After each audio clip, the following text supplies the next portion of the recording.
नमस्कार, आप देख रहे हैं न्यूज़र टाइम्स उत्तर प्रदेश उत्तराखंड। आज दिनांक है 7 अप्रैल 2025 दिन सोमवार। बात करते हैं आज शाम की 10 बड़ी खबरों के बारे में। पहली खबर आ रही है अयोध्या राम मंदिर विकास। अयोध्या में राम मंदिर के आसपास तेजी से विकास हो रहा है। पर्यटन को बढ़ावा देने के लिए होटल, सड़कें और पार्क बनाए जा रही हैं। रामपथ और भक्ति पथ लगभग तैयार हैं। एयरपोर्ट का विस्तार भी चल रहा है।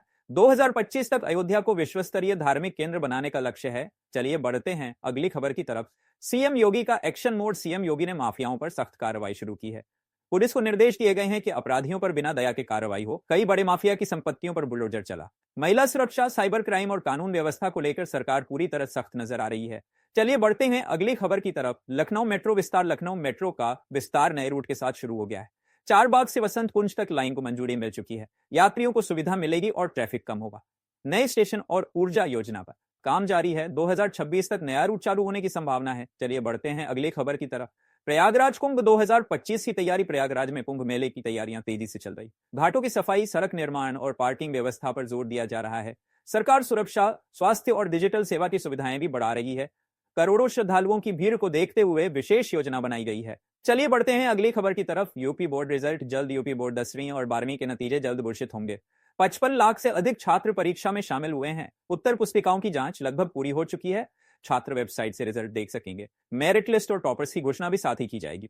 चलिए बढ़ते हैं अगली खबर की तरफ। नोएडा में नया डेटा सेंटर पार्क। नोएडा में एक नया डेटा सेंटर पार्क बनने जा रहा है, जिससे आईटी सेक्टर को बढ़ावा मिलेगा। हजारों युवाओं को रोजगार मिलेगा। यह प्रोजेक्ट यूपी को डिजिटल इंडिया अभियान से जोड़ने में अहम भूमिका निभाएगा।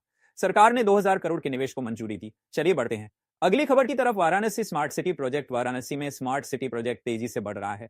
गंगा किनारे घाटों का सौंदर्यीकरण, स्मार्ट लाइटिंग और डिजिटल डिस्प्ले लगाए जा रहे हैं। पब्लिक ट्रांसपोर्ट सिस्टम को भी आधुनिक बनाया जा रहा है। मोदी जी के संसदीय क्षेत्र में विकास की रफ्तार और तेज हो रही है।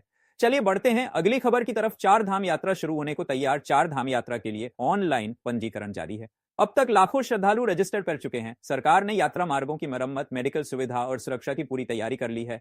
10 मई से यात्रा शुरू होगी। हेलीकॉप्टर सेवा भी यात्रियों के लिए उपलब्ध रहेगी। चलिए बढ़ते हैं अगली खबर की तरफ। जोशीमठ भूधंसाव राहत योजना। जोशीमठ में जमीन धंसने की समस्या के बाद सरकार ने पुनर्वास की योजना शुरू की है। नई कॉलोनियों का निर्माण हो रहा है। लोगों को सुरक्षित स्थानों पर बसाया जा रहा है। राहत सामग्री और मुआवजा भी वितरित किया जा रहा है। निर्माण कार्यों पर फिलहाल रोक है। चलिए बढ़ते हैं अगली खबर की तरफ। केदारनाथ यात्रा की तैयारियां। केदारनाथ में बर्फबारी के बीच यात्रा की तैयारियां चल रही हैं। रास्तों की सफाई, बिजली और स्वास्थ्य सेवाएं सुनिश्चित की जा रही हैं।